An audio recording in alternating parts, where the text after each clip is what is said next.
Umushikiranganji wa mbere Gervais Ndirakobuca arashitse ku kibuga c'indege mpuzamakungu Melchior Ndadaye i Bujumbura. Hari itangazo rihejeje gushirwa ahabona ndetse rinaterwa ko umukono n'umuyobozi mukuru w'ikibuga c'indege ca Bujumbura. Niteka n'umunezero ntangere byo gusubira kubana namwe banywanyi bacu mubana natwe makuru n'ibiganiro vya misi yose tubandanya gushikiriza kuri nombonesha kure yacu ari nayo yanyu Muhuza TV.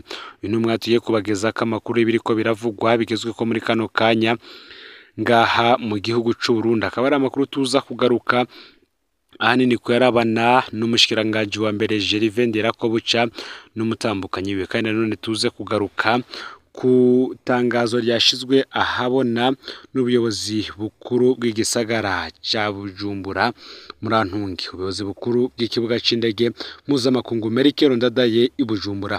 Ni tangazo riraba buri umwe wese, buri munyagihugu wese ngaha mu gihugu c'u Burundi.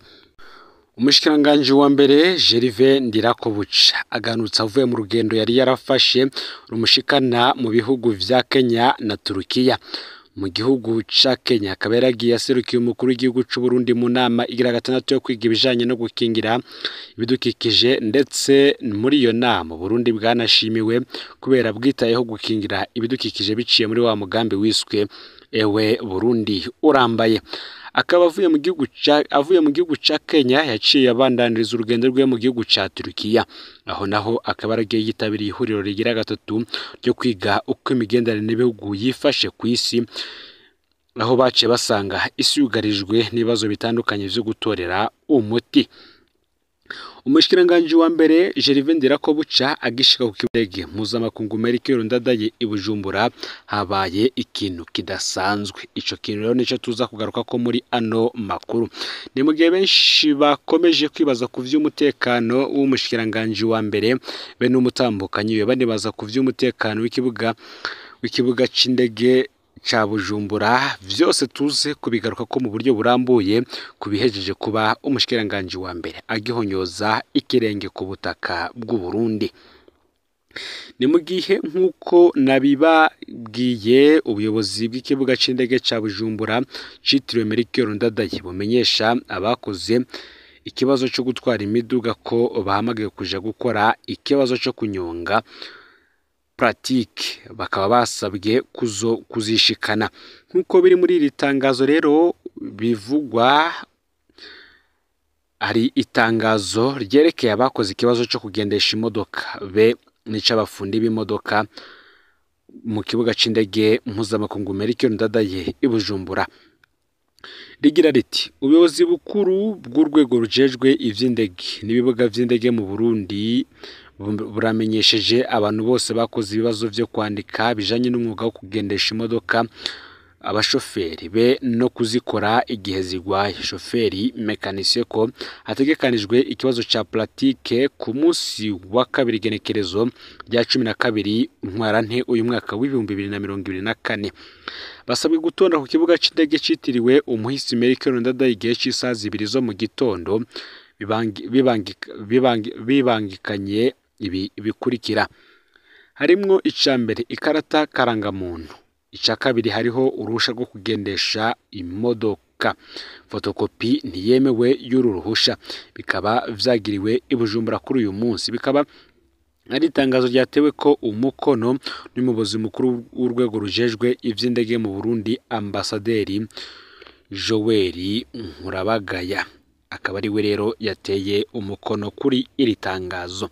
Imbere ko tubageza ko ibihejeje gukorwa ibibaye umushikiranganji wa mbere Gervais Ndirakobuca agishika mu gihugu c'u Burundi, ufyonde subscribe canke sabone niba utari wafyinda ko kugira ngo tucikanwe nayo dushikiriza usangiza no makuru bagenzayo kandi aho baba bari hose, kugira ngo nabo batoje bacikanwa nayo biriko biravugwa bigezwe ko ngaha mu gihugu c'u Burundi, hanze y'imbezo y'igihugu c'u Burundi ndetse no mu makungu ya kure. Mwaye kaze mwidonido y'ano makuru. Umushikiranganji wa mbere Gervais Ndirakobuca ahejeje gushika mu gihugu c'u Burundi ari kumwe n'umutambukanyi wiwe aho avuye mu ngendo zibiri yari yakoreye hanze y'imbibe z'igihugu c'u Burundi.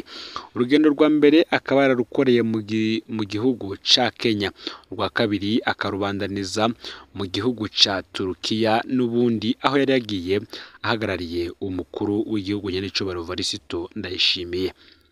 Umushikiranganji wa mbere yafashe uru rugendo yerekeza muri ivyo bihugu hamaze kuba ikibazo ca gitero cakozwe n'umuharire Tabara mu ntara ya Bubanza muri komine Gihanga.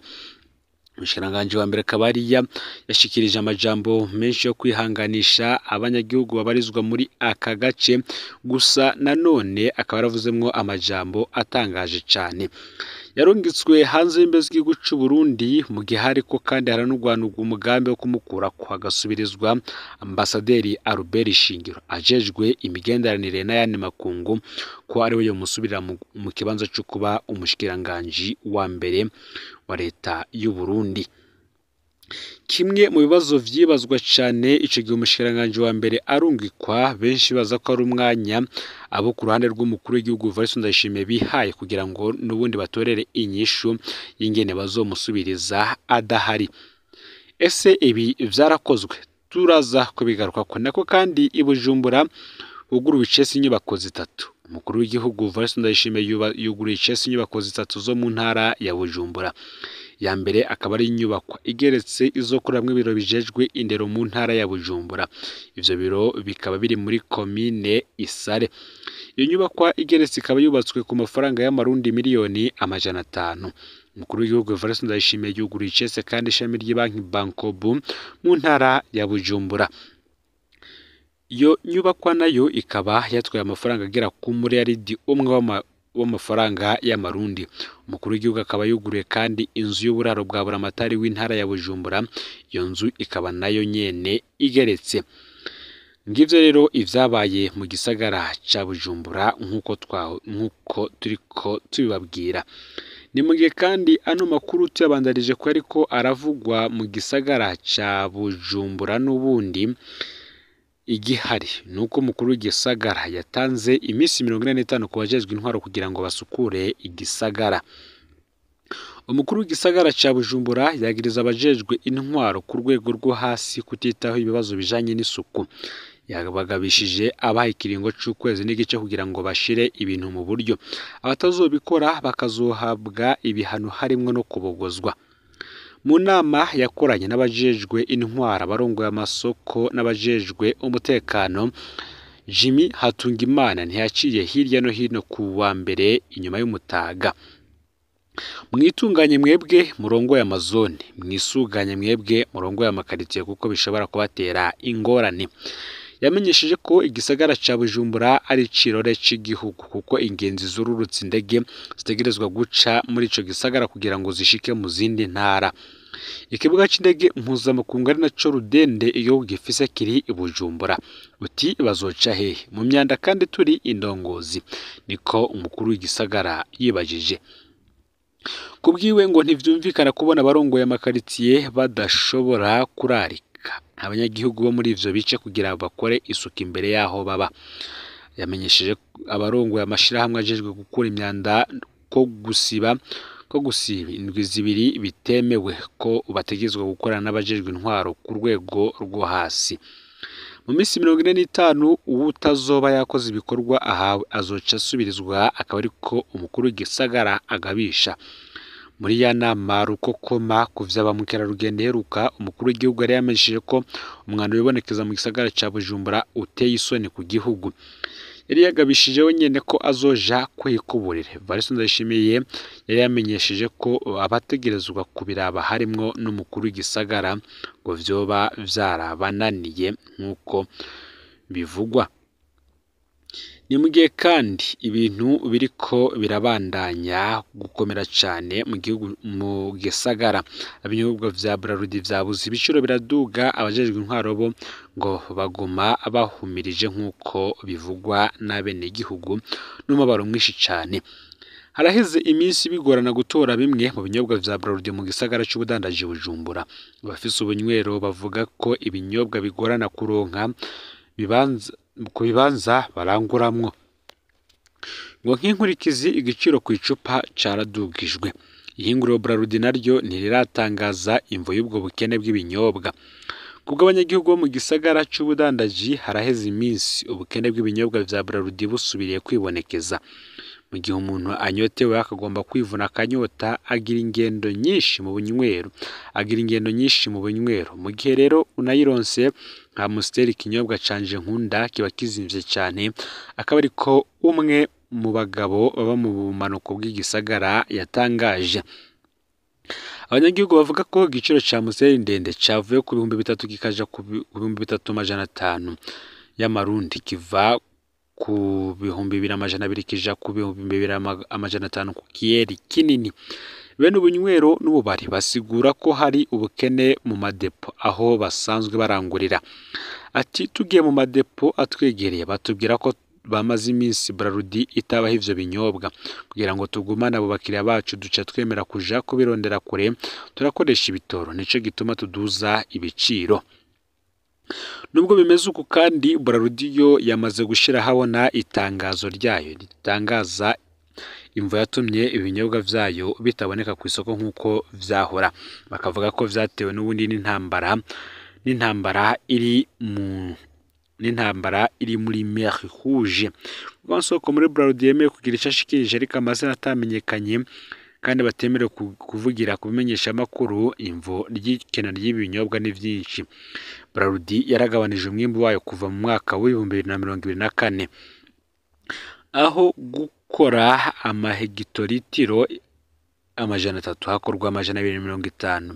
Ikindi isoko yo mu gihugu sinziza. Ibinyobwa vyinshi bishorwa muri Republika Iharanira Rusange ya Kongo ngo n'urudandazwa rw'abategetsi n'ubuyobozi bw'ihinguriro ryacu nta na kimwe ico bibuza, niko amasoko yamenyesheje. Akanavuga ko amakamyo menshi apakirwa yekeza mu gihugu ca Republika Iharanira Rusange ya Kongo. Imisi yo kwenga ibinyobwa nayo nyene yaragabanutse iva kuri 7 ija kuri 5 kuri burindwi. Ibikorwa tubirangiza ku munsi wa gatanu isaha 12 z'umugoroba, tugasubira gukora ku munsi wa mbere mu gitondo. Havuga ko hari ubukene bw'amafaranga y'agaciro kugira ngo barangure ibikoresho bikenewe, ariko ntitwibaza ko ivyo ari vyo. Hariho ibintu biturengeye, niko abakozi bavuga. Abihereza n'abadandaza ivyo binyobwa basaba Braludi gusubira gusuzuma ibijanye n'umwimbo. Basaba kandi abategetsi kuraba inyungu z'abihereza ivyo binyobwa hagati mu gihugu. Aya niyo makuru yaragizwe ko muri kano kanya. Ufyonde subscribe canke sabone niba utari wafyonda kugira ngo tujikanwa nadushikiriza. Usangize kandi no makuru bagenzaho aho baherereye hose kugira ngo nabo baje bashikirwa n'abiriko biravugwa bigezwe ku ngamba mu gihugu c'u Burundi, hanze y'imbizi y'igihugu c'u Burundi ndetse no makungu ya kure. No Mpuza TV Imana ibahezagire.